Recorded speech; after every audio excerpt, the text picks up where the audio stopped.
জানা গেছে আত্মঘাতী যুবকের নাম গোলাম শেখ, বয়স 24 বছর, পেশায় ছিলেন কাপড়ের দোকানের কর্মচারী। পরিবার সূত্রে খবর, গোলাম দীর্ঘ কয়েক বছর ধরে এলাকার এক বিবাহ বিচ্ছিন্না মহিলার সঙ্গে প্রেম করছিল। তাকে সম্প্রতি বিয়ে করার কথাও ছিল তার।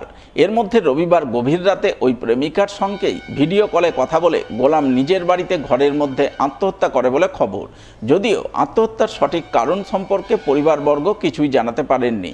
তাই তারা গোটা ঘটনার তদন্তে চেয়ে ইংরেজবাজার থানায় লিখিত অভিযোগ দায়েরের কথা জানান। তবে আপাতত পুলিশ একটি অস্বাভাবিক মৃত্যুর মামলা রুজু করে ঘটনার তদন্ত শুরু করেছে বলে জানা গেছে।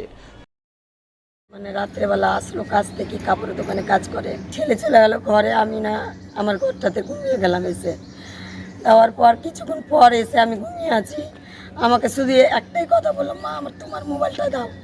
এইটুকুটাই কথা হয়েছে, আর কথা হয়নি। তখন মেয়েটা এসে বলছে, তোমার ছেলে নিচ থেকে আমাকে বলছে কি গেটটা খুললো, তোমার ছেলে ফাঁসি লেগে গেছে। ওরা অনেক দূর থেকে ভালোবাসে না গো। বিয়ের কথা বলেছিল? হ্যাঁ, বিয়ের কথা চলছিল। হঠাৎ করে কেন ফাঁসি দিল, কি হয়েছে? আমি কি করে বলবো, ওদের আমি মধ্যে কিছু হয়েছিল? হাত উত সব কেটে নিয়েছে ছেলেটা? ছেলে, হ্যাঁ, রাতেই? রাত্রে কেটেছে সব। আমি চাইছি যেন ওর আমার কিছু করে না।